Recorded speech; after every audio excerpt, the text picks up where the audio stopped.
اعوذ باللہ من الشیطان الرجیم بسم اللہ الرحمن الرحیم. ہم نے علم کی تعریف کی پڑھی، علم کی اقسام پڑھی. علم کی اقسام میں سے تصور و تصدیق. تصور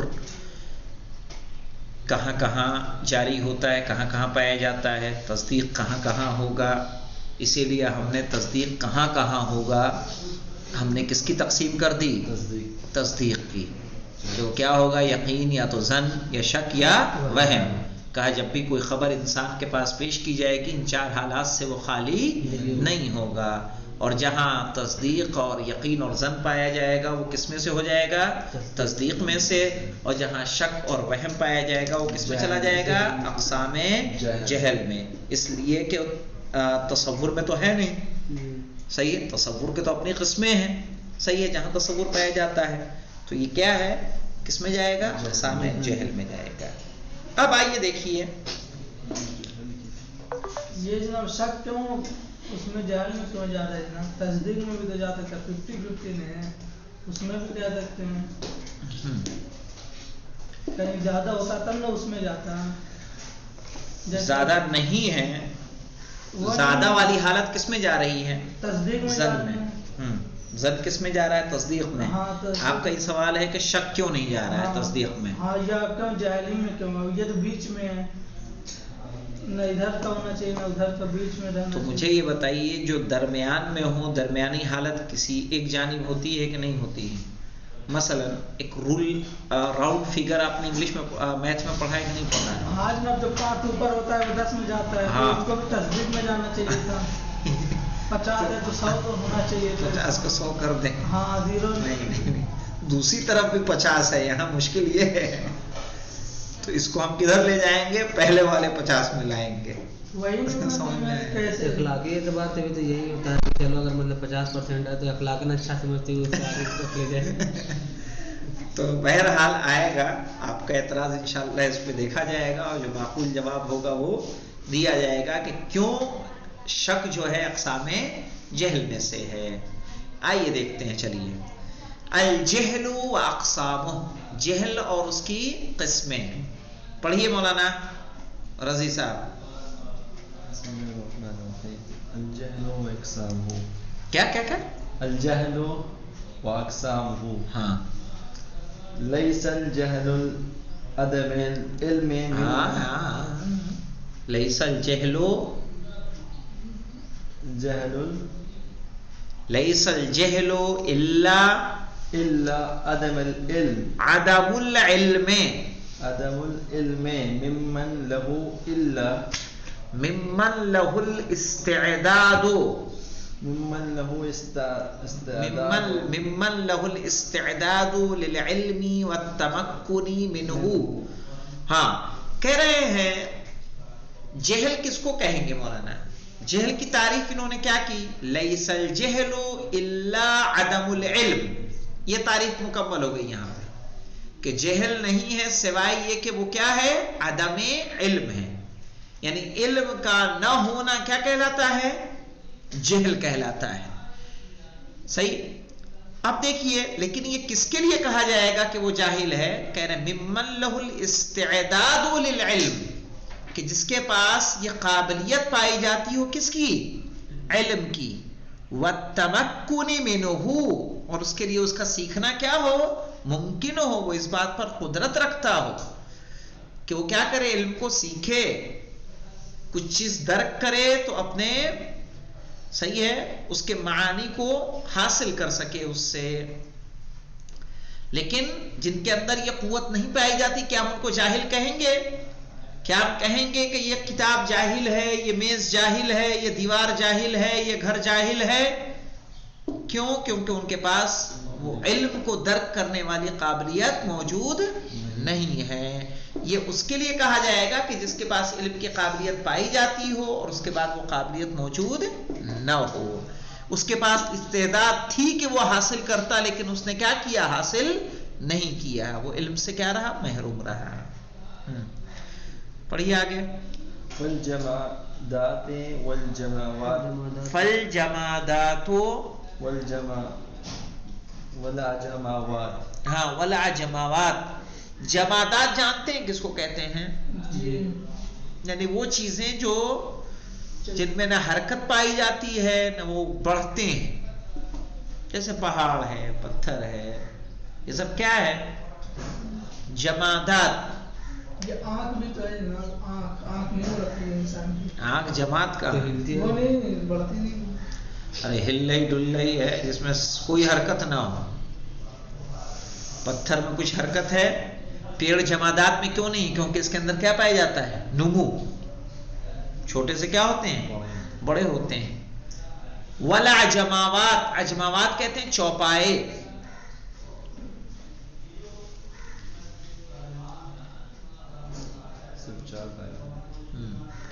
لا نسمیہا جاہلتن ولا عالمتن، ہم انہیں نہیں کہتے کہ یہ جاہل ہے یا یہ عالم ہے۔ صحیح ہے؟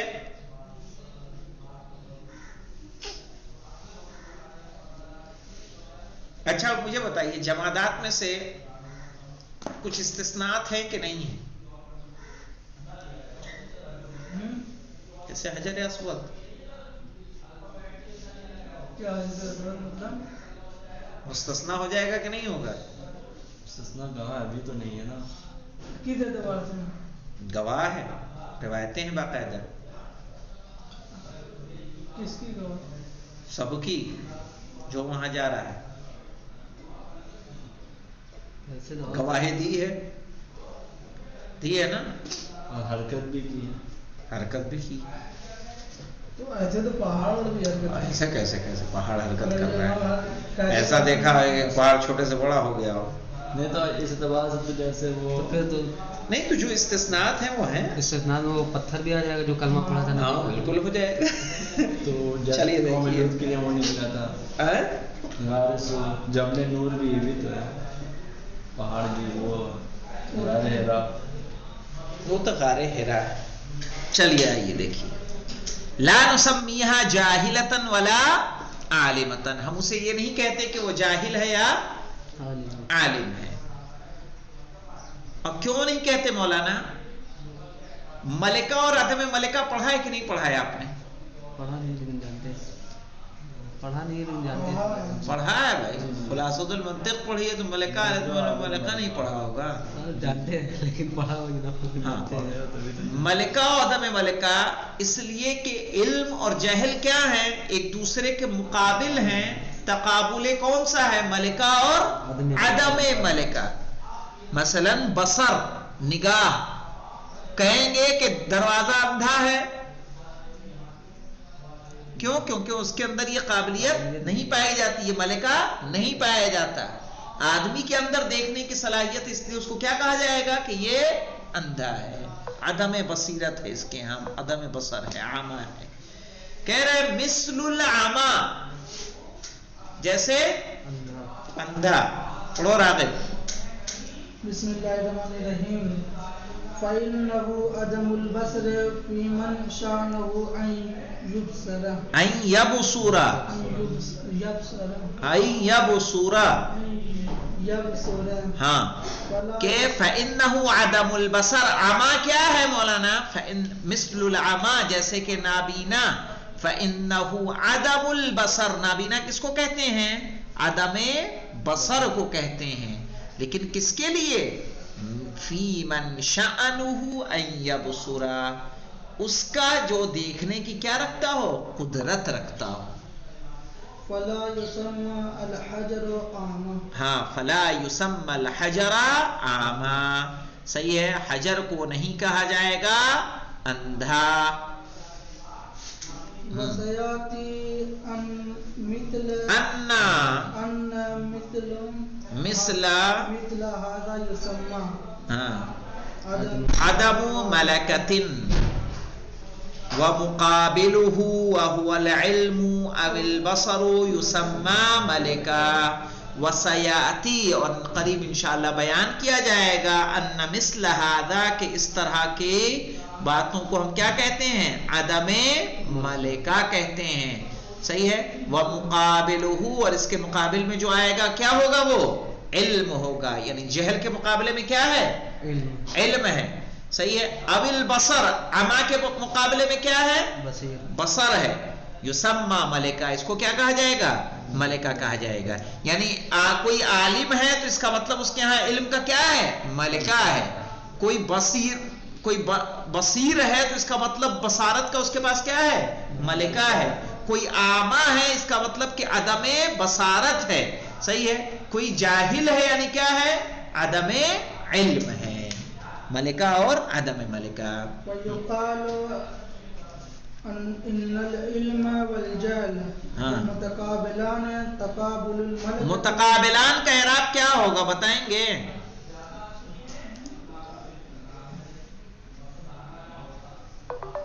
خبر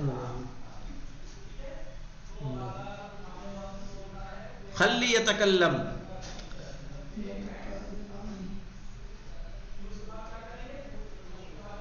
رضی کیا رائے ہے آپ کی؟ بتائیے.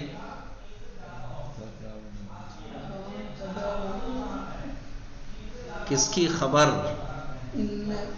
ان کی خبر کیا ہوتی ہے؟ کیا ہوگی ان کی خبر؟ مرفوع. کیا ہے علامت رفع بتائیے؟ ارے پورا بولو نا، کیوں ہے الف؟ ہاں یہ ہوئی بات اب پوری کہ متقابلان کو کیا کہیں گے؟ خبر مرفوع بالالف. صحیح ہے، اس لیے کہ کیا ہے؟ تثنیہ ہے. ان العلم والجہل متقابلان، کہ علم و جہل دونوں کیا ہیں؟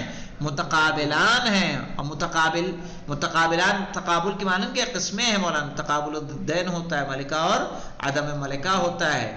تو متقابلان تقابل الملکتی و عدمہا، ان میں دونوں میں کیا پایا جاتا ہے؟ ملکہ اور عدم ملکہ کا پایا جاتا ہے. چلیے آگے پڑھیے. ہاں اب الجہل علی قسمین، قسمین کا اعراب بتائیں گے رضی.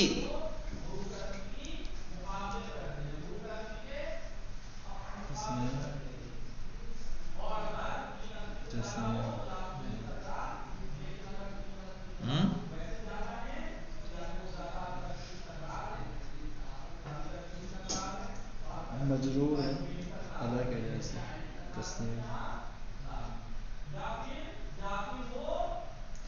مجرور علامت جر بولیے، مجرور بولنے سے نہیں ہوگا. علامت جر یا تسنیہ یا سے.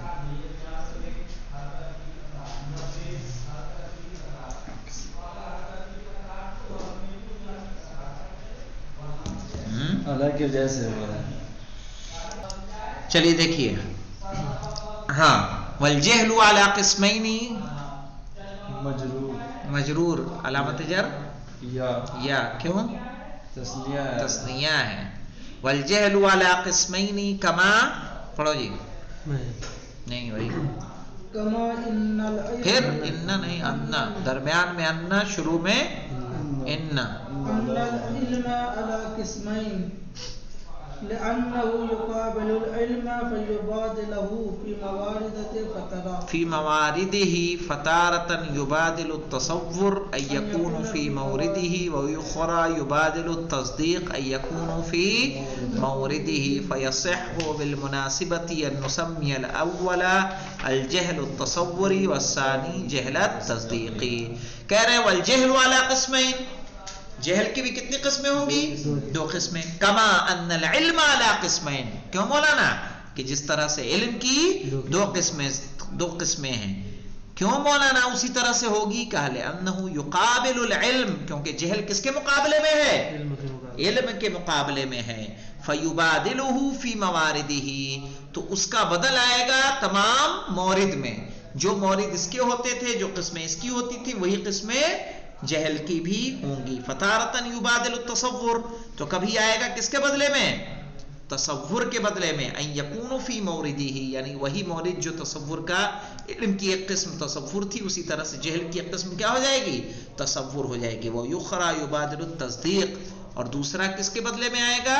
تصدیق کے بدلے میں آئے گا. ان یکون فی موردہ، یعنی اس کے مورد میں، جیسے علم کی ایک قسم تصدیق ہوتی تھی اور تصدیق کی جو قسمیں ہوتی تھی اسی طرح سے کس کی ہو جائیں گی؟ جہل کی ایک قسم تصدیق ہوگی. فَيَصِحُّ بِالْمُنَاسِبَةِ تو اس مناسبت سے صحیح ہوگا کہ ان نسمی الاول جہل التصوری، ٹھیک ہے، کہ ہم پہلے والے کو کہیں جہل تصوری، یعنی جو تصور کے مقابلے میں ہے جہل کی قسم اس کو کیا بولیں گے؟ جہل تصوری، اور جو تصدیق کے مقابلے میں ہے اس کو کہیں گے جہل تصدیقی. ہاں یہ لیکن آپ ہے فیبادلو، یبادلہ نہیں ہو سکتا ہے. فا کی وجہ سے نا یبادلہ ہوگا، فا کے بعد یبادلہ ہوگا، چونکہ اس میں کیا ہو جائے گا؟ ان پوشیدہ ہو جائے گا. کہنا ثم انہم یقولون ان الجہل ينقسم الى قسمین. کہنا ہے اب یہ دوسری بات آ گئی، دوسری قسم جہل کی آ گئی کہ کچھ لوگ کہتے ہیں کہ جہل کی دو قسمیں ہوتی ہیں، اور وہ قسمیں تصور نہیں ہیں، جہل تصوری اور جہل تصدیقی نہیں، بلکہ کون سی ہے؟ بسیط اور مرکب. وفی الحقیقت ان الجہل التصدیقی خاصتا هو الذی ینقسم الیہا. صحیح ہے. اور کہا حقیقت میں یہ کیا ہے مولانا؟ انہوں نے اعتراض کیا اور اعتراض کر کے کہا وفی الحقیقت ان جہل التصدیقی خاصتا هو الذی ینقسم الیہما. کہہ رہے ہیں جہل تصوری جہل کی قسم نہیں ہے بسیط و مرکب، بلکہ کس کی ہے؟ جہل تصدیقی کی قسم ہے بسیط اور مرکب. چونکہ جہل کی اصل قسم وہی ہے جو ہم نے پہلے بیان کر دی، کیا؟ جہل تصوری اور جہل تصدیقی. اگر کچھ لوگ جہل کی تقسیم یہ کرتے ہیں کہ مرکب و بسیط، کہہ رہے ہیں حقیقت یہ ہے کہ یہ قسمیں کس کی ہیں؟ جہل تصدیقی کی. ولہذا اقتضى اسی لیے ضرورت محسوس ہوئی ان نقسم الجہل الى تصوری و تصدیقی کہ ہم جہل کو پہلے تقسیم کریں کس میں؟ تصوری اور تصدیقی میں. ونسمیہما بہذہ التسمیہ. صحیح ہے. اور اس کو اس نام سے یاد کریں. اما الجہل التصوری فلا یکون الا بسیطا. لیکن جو جہل تصوری ہوگا وہ بسیط ہوگا. کما سیتضح جیسا کہ بعد میں واضح ہو جائے گا. ولنبین القسمین فنقول تو ہم بیان کریں گے دونوں قسموں تو اب کہیں گے. تو اب آ جائے گا جہل بسیط اور جہل مرکب انشاءاللہ جو ہم لوگ کل پڑھیں گے. تو ابھی جو پڑھا ہے اس کو ذرا ایک نظر دیکھ لیجئے اور دیکھ کے پھر بتائیے کوئی مشکل درپیش آتی ہے تو اس مشکل کا حل نکالا جائے. والحمدللہ رب العالمین. اور ایک جو سوال ہے راغب کا انشاءاللہ اسے کل حل کیا جائے گا.